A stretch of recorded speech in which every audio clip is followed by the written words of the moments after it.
Hi friends, ఇది ఈ వంటకం పాతకాలపు వంట అండి.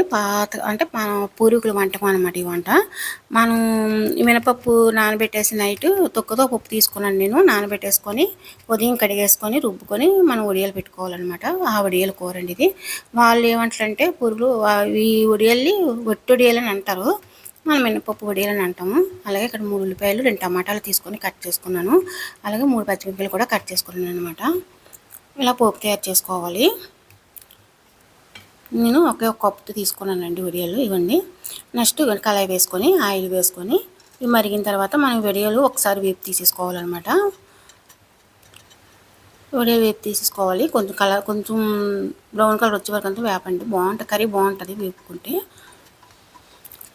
అలాగే ప్లెయిన్గా కూడా తినవచ్చండి. నెక్స్ట్ సాల్ట్ కారం జల్లుకొని కూడా తినవచ్చు, చాలా బాగుంటాయండి. నెక్స్ట్ కొద్దిగా ఆయిల్ వేసుకొని ఆవాలు జీలకర్ర శనగపప్పు మినపప్పు అని పోపు వేసుకోండి. అలాగే ఒక మిరపకాయ వేయండి.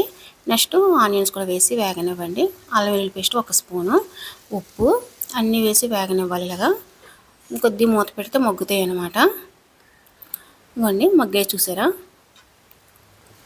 ఇప్పుడు ఇక్కడ నేను మసాలా పేస్ట్ తయారు చేశాను కదండి, ఆ పేస్ట్ వేసానండి 1/2 స్పూను. అలాగే టమాటా కూడా వేసి వేగనివ్వండి.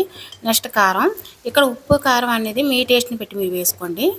నెక్స్ట్ మన వడియాలు వేపినవి ఉన్నాయి కదా, అవి కూడా వేసేయండి. వేసేసి ఒకసారి రెండు కలిపి ఒక 5 నిమిషాలు, ఒక 10 నిమిషాలు మాత్రం రెండు కలిపి వేగనివ్వాలి. సిమ్లో పెట్టే వేపండి.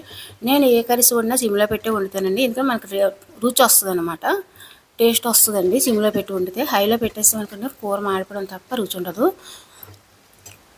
ఇలాగనమాట. ఇప్పుడు గ్లాసున్నర వాటర్ వేస్తాను నేను. వేసి ఇవి ఉడకాలండి. ఫ్రెండ్స్, మా వీడియో నచ్చితే లైక్ చేయండి ఫ్రెండ్స్. అలాగే సబ్స్క్రైబ్ చేయండి. మీ ఫ్రెండ్స్కి రిలేషన్కి షేర్ చేసి సబ్స్క్రైబ్ చేసుకోమని చెప్పండి ఫ్రెండ్స్. ఒక పక్క రసం కూడా పెట్టాను. చూసారండి కర్రీ ఎంత బాగా వచ్చిందో. ఇప్పుడు కొద్దిగా కరివేపాకు, కొత్తిమీర వేసేసి ఇలాగ కలిసి దించేసుకోవటమే. రైస్తోనైనా రోటీతోనైనా చాలా బాగుంటుందండి కర్రీ మాత్రం. ఒకసారి మీరు కూడా ట్రై చేయండి ఫ్రెండ్స్. చేసి కర్రీ ఎలా తిని మాకు కామెంట్ పెట్టండి. చూడండి ఎంత బాగుందో కర్రీ. అసలు నేను ఈ కర్రీ అయితే రైస్తో చేశానండి. మాకు రైస్తో తినడం ఇష్టం. కర్రీ మాత్రం చాలా బాగుంటుందండి. వడియాలతో ఏ కూర వండుకున్నా బాగుంటుంది, పులుసు పెట్టుకున్నా బాగుంటుందండి, నెత్తలు వేసుకుని బాగుంటుంది, ఎండి చేపలు వేసుకున్నా బాగానే ఉంటుంది friends. Thank you for watch. మనం మంచి వీడియోతో మళ్ళీ కలుద్దాం.